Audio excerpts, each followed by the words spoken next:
Hi, this is Carlos Diaz, Library Associate at St. John the Baptist Parish Library, and this is a book talk. Today's book talk, as we march into April, is National Poetry Month, and just like last time I read two poems, I'll do the same this go around. However, the longer poem, I'm only going to read the first stanza, and the shorter poem, I'll read the whole stanza. So let's go ahead and dive right in, shall we? The first poem I'm going to read is Goblin Market by Christina Rossetti, and it was published in 1862. Morning and evening, maids heard and goblins cry, come buy our orchard fruits, come buy, apples and quinces, lemons and oranges, plump unpecked cherries, melons and raspberries, bloom down-cheeked peaches, swart-headed mulberries, wild free-born cranberries, crab apples and dewberries, pineapples and blackberries, apricots and strawberries, all ripe together, in summer weather, morns that pass by, fair eves that fly.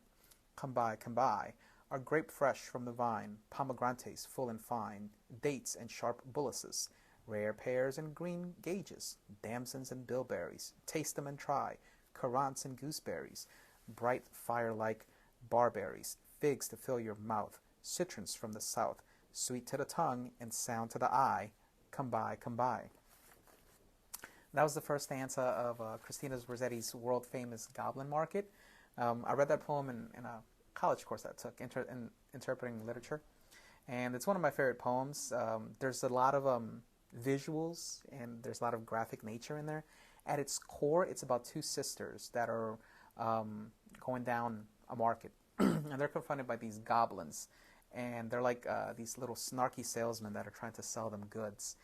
And it could be used as a metaphor for life, like buyer beware. And whenever you find yourself in a situation where it's too good to be true, it probably is. Also, there's a lot of capitalism and rampant consumerism, which remains contemporary in society today. So that's why I like it. Originally, the poem was targeted toward children, but it's quite visual, so it's been interpreted into different ways. I thoroughly recommend that you seek it out. It's readily available for free. I'm going to put a link on this video. Poetryfoundation.org is where you can find it. It's a free website of poetry that has entered the public domain. All right, moving on to our second poem. This is a shorter poem. This one I'll read in its entirety, and it's also one of my favorites. It's titled The Negro Speaks of Rivers by Langston Hughes. It was published in 1921. I've known rivers, ancient as the world and older than the flow of human blood in human veins. My soul has grown deep like the rivers. I bathed in the Euphrates when dawns were young. I built my hut near the Congo, and it lulled me to sleep. I looked upon the Nile and raised the pyramids above it.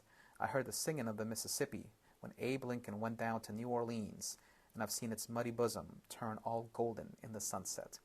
I've known rivers, ancient, dusky rivers. My soul has grown deep like the rivers. This is pure poetry. What I like about Langston Hughes is that he puts you there. Just the language, it's so rich, it's so beautiful. Living close to the Mississippi, sometimes we don't appreciate its glory and its danger. A river is a thing that can both sustain and claim life. And I've had the privilege of seeing the Tigris River meander down Iraq and in the banks of the Tigris on Baghdad, and seeing fishermen fish. The best sunsets in the world were in Iraq for me personally. And here, 5 years, I had the privilege of driving over a bridge that went over the Mississippi. One day I pulled over just to see the sunset, and it was remarkable. And this is probably one of my. This is probably why this poem is one of my favorites. It's just the colorful language, what it evokes, the metaphors of rivers, and it's historical too.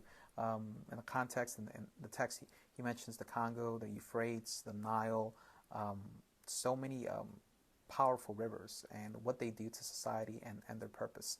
And we can all find meaning in that, how a river's strong, powerful currents, and at times it meanders. So how life can feel that way for you sometimes. Sometimes it's rushing, and other times it's calm and soothing. So again, I I encourage you, I implore you to seek this great poetry out. It's also readily available on poetryfoundation.org, and it's free for all members who have internet access. Well, thank you very much for National Poetry Month for bearing with me while I read some great poetry. Go out there and seek it out. Challenge yourself. Poetry is not prose, but that's what makes it great. Thank you very much. This was Carlos Diaz, and this was a book talk.